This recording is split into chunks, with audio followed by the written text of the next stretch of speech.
So one of the major problems here that's hardly ever talked about, but it's really a significant problem, is we have an extreme energy imbalance right now on this earth.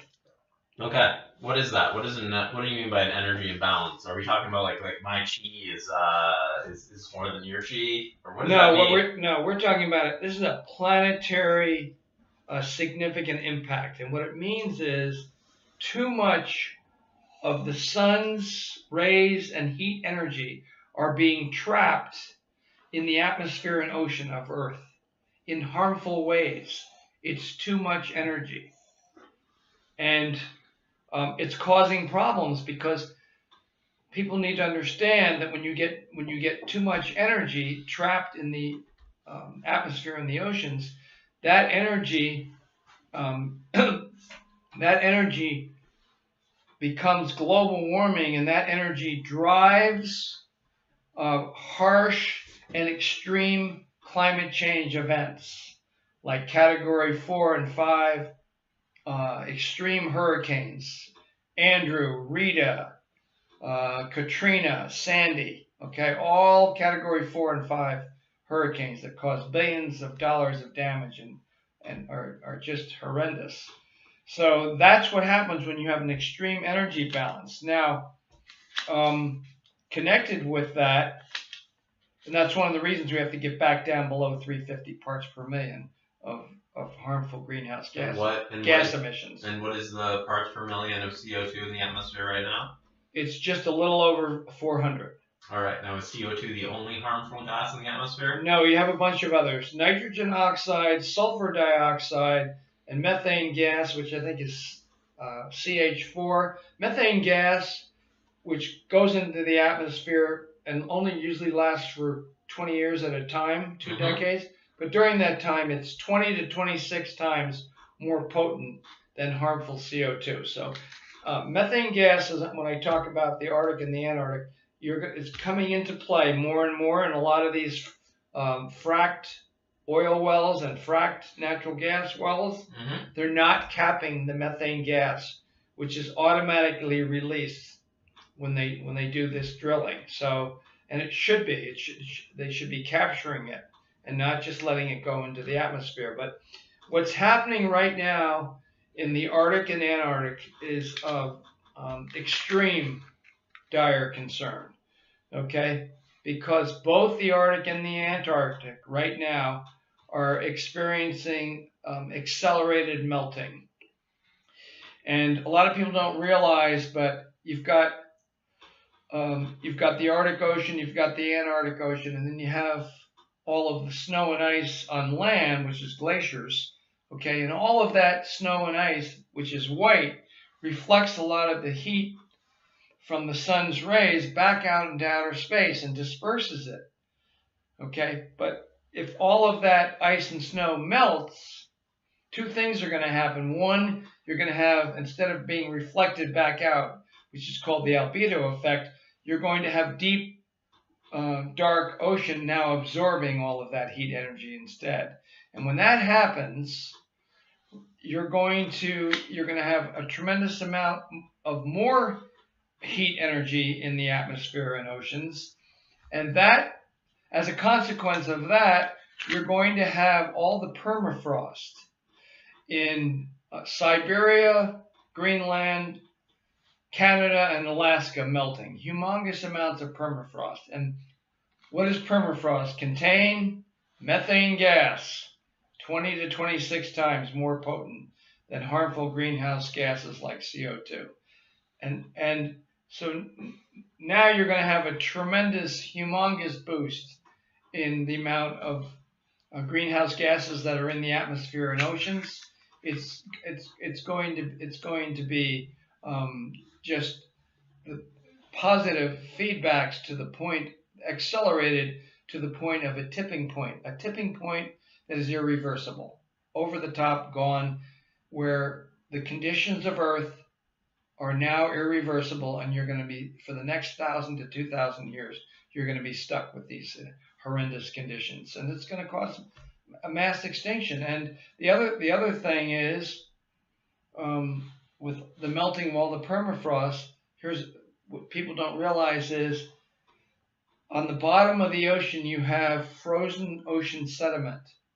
Okay, sometimes several feet to maybe 10 or 12 feet thick, and it contains giant quantities of methane hydrates, which is another form of methane.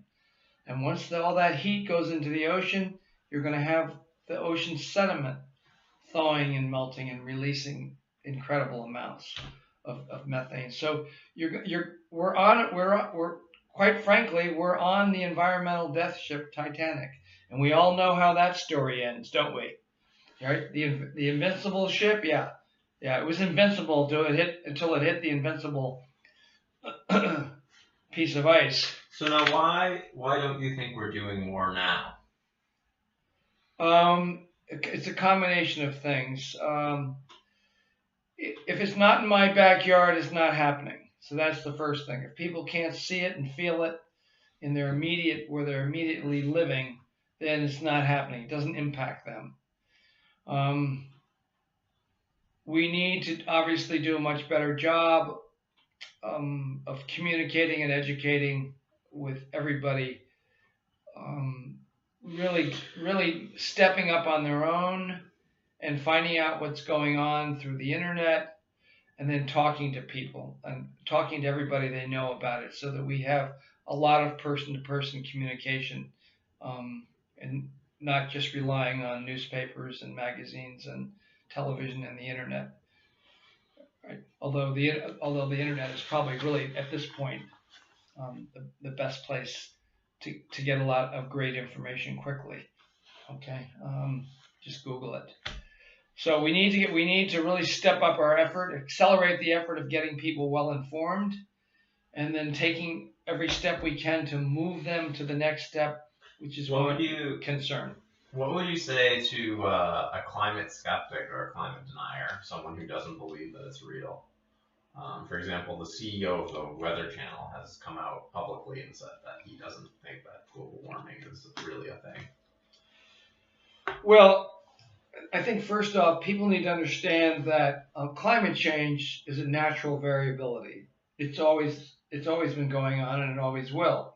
But now it's being greatly driven and enhanced by the amount of heat that's being trapped and the amount of greenhouse gases that's being trapped. If I would say, if you are a climate denier, that you ought to take a look at Dr. Jim Hansen's book, and when he talks about the energy imbalance, and it was his team at NASA that did the deep ice core research to show that we've simply got too much carbon dioxide and other harmful greenhouse gases in the atmosphere.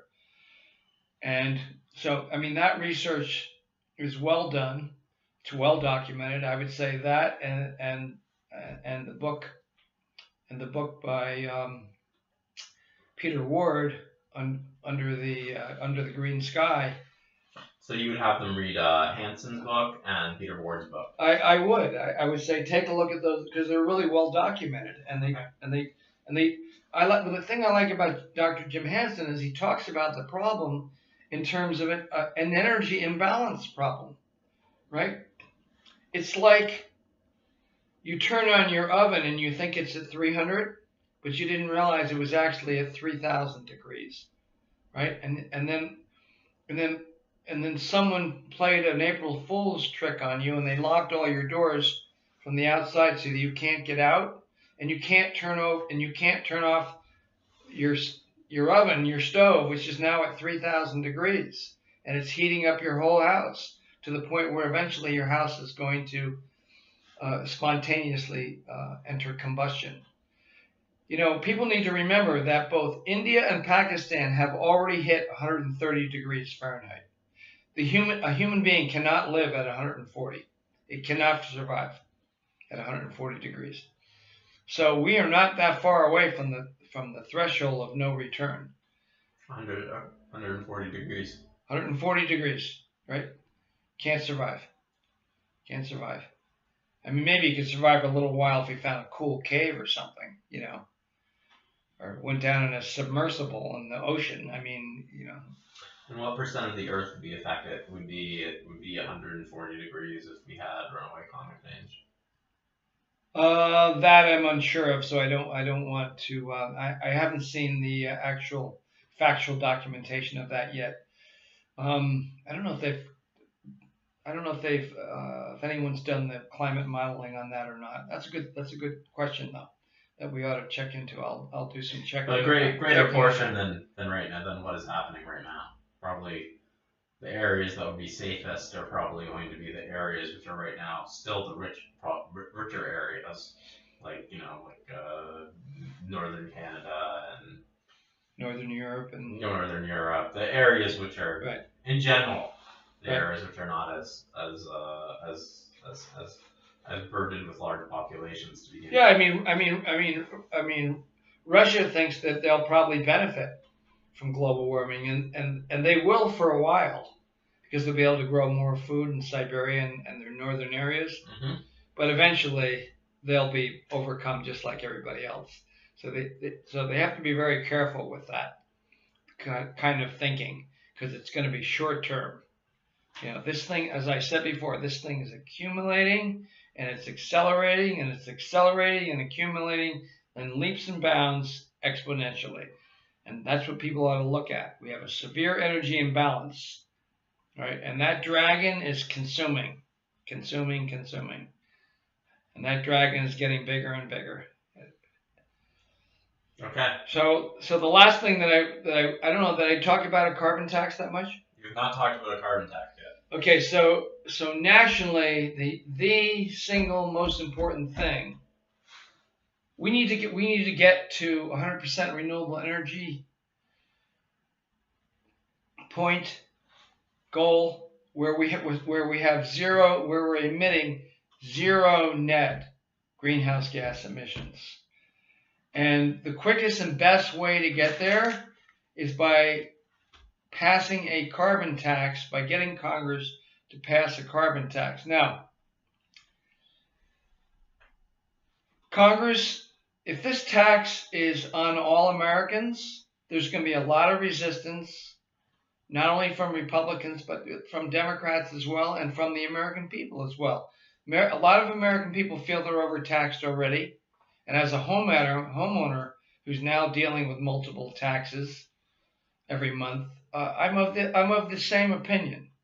I don't think this is going to be successful if you put a carbon tax on all American peoples. I think what we need to do is tax American corporations only, but give them a tax break for simultaneously utilizing renewable energy to operate their office buildings, factories, warehouses, supply chain lines, and all of their business operations, much the way 2 more minutes. Much the way that Siemens Corporation, a huge corporation that's in over 200 nations, Siemens and Apple and Google and Microsoft and Facebook and Yahoo, a lot of major corporations are going green. They realize it's good for their bottom line. It might take them 5 to 7 years of spending 10 or 20 or $30 million a year.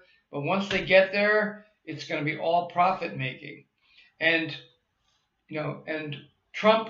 President Trump could take the trillions of dollars that a carbon tax would generate and use it to put 10 million Americans back to work, rebuilding and repairing and building anew America's entire infrastructure.